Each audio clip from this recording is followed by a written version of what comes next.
Science. Enno stared at the image of the human in the hold, face and head covered in hair, casually clawing ineffectively at the back of his rumpled uniform. He's early. This could ruin everything. He hadn't counted on this occurring before he had a chance to explain. You see, Admiral, the ancient civil galactic coalition is very ancient and very civilized. Finding a soldier willing to kill even a single sentient being, much less destroy the entire human species, is impossible. Getting a human to do it will be much easier. The Admiral's display fronds faded to orange as he appeared to consider the proposition. An interesting idea, Captain. I shall consider it. You're dismissed. At first, Enno experienced a dizzying deluge of relief. Then the Admiral spoke again. Report to the repurposing center before the end of this cycle. Outside the office, he paused, dread washing over him. This felt like a death sentence. So far from coalition space, the Admiral embodied all the might the galactic coalition could bring to bear. Though the sound was muffled, he heard when the Admiral activated the comm and spoke without his usual pomp, a tone of rare conciliation. Emma Troon, my broodmate, I'm sorry to inform you that Science had to be repurposed again. Worry not, I'll make a soldier of our offspring. No matter how many times I must break him first. He froze. Again. That meant this had happened before. How many times have I lost myself? This Enno refused to accept that fate. He wouldn't be erased and recreated again. He strode through the corridors of the Vigilant, his ship, plans brewing in his head. He had to think fast and act faster.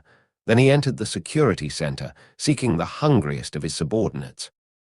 I salute you, Captain. Dorf's spine stood erect as he snapped to attention. The lieutenant's ambition had always grated, but this officer would follow orders. Dorf was also a dangerous fighter, which made timing critical. I've been ordered to the repurposing facility. You will accompany me.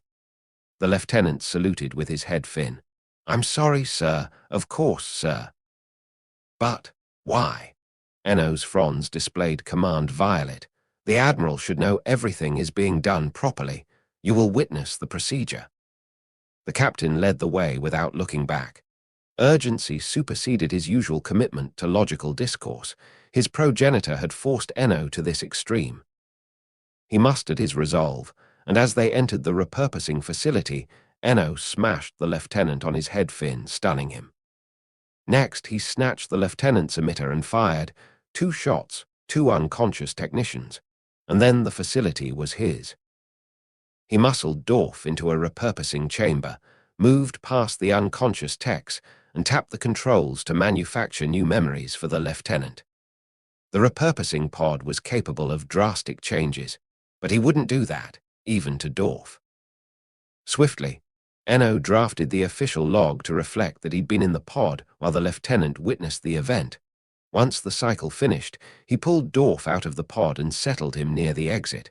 Then he roused the staff with a sharp question. Sleeping on the job. The technicians appeared to fumble for a response.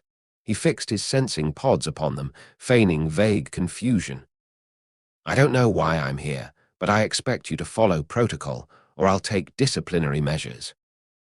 Dorf snapped to attention, and Enno studied him for signs that the lieutenant suspected mental tampering. When he found only blank compliance, the captain shifted his fronds to welcoming orange. Ready to go, Lieutenant. In the corridor, Enno asked to be escorted to his quarters. Since the request conformed to Dorf's expectations, the captain was soon alone in his room. His improvised plan had sufficed, providing time for him to consider his next move.